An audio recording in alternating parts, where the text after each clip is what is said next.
గజం కేవలం 15,500 రూపాయలతో 150 గజాల భూమి కేవలం 23 లక్షలు మాత్రమే.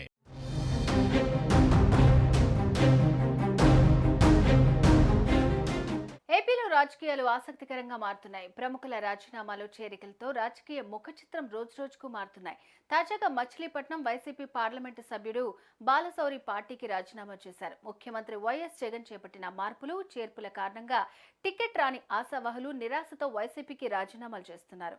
తనకు రెండోసారి పోటీకి వైసీపీ అవకాశం ఇవ్వడం లేదన్న సమాచారంతో మనస్తాపానికి గురై పార్టీకి రాజీనామా చేస్తున్నట్లు ప్రకటించారు.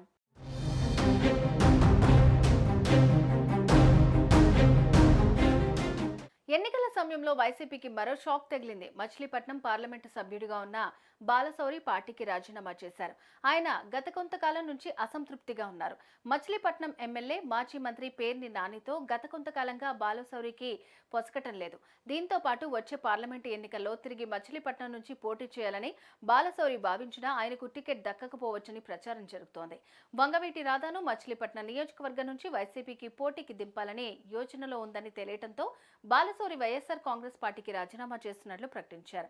బాలశౌరి వైసీపీని వీడుతారని కొన్ని రోజులుగా వార్తలు వస్తున్నాయి. ఆయన తన సోషల్ మీడియా అకౌంట్లో జగన్ ఫోటోలకు బదులు వైఎస్ఆర్ ఫోటోలు పెడుతూ ఉండడంతో ఆ వార్తలకు మరింత బలం చేకూరింది.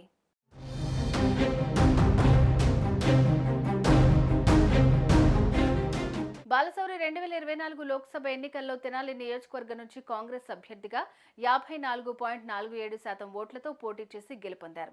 తెలుగుదేశం పార్టీకి చెందిన ఉమ్మారెడ్డి వెంకటేశ్వర్లపై 78,556 మెజార్టీతో గెలుపొందారు. 2008లో నియోజకవర్గాన్ని రద్దు చేసి గుంటూరు నియోజకవర్గంలో విలీనం చేసే వరకు ఎంపీగా పనిచేశారు. తర్వాత ఆయన 2019 లోక్సభ ఎన్నికల్లో మచిలీపట్నం నియోజకవర్గం నుంచి వైఎస్ఆర్ కాంగ్రెస్ పార్టీ అభ్యర్థిగా 46.02% పోల్ ఓట్లతో గెలిచారు.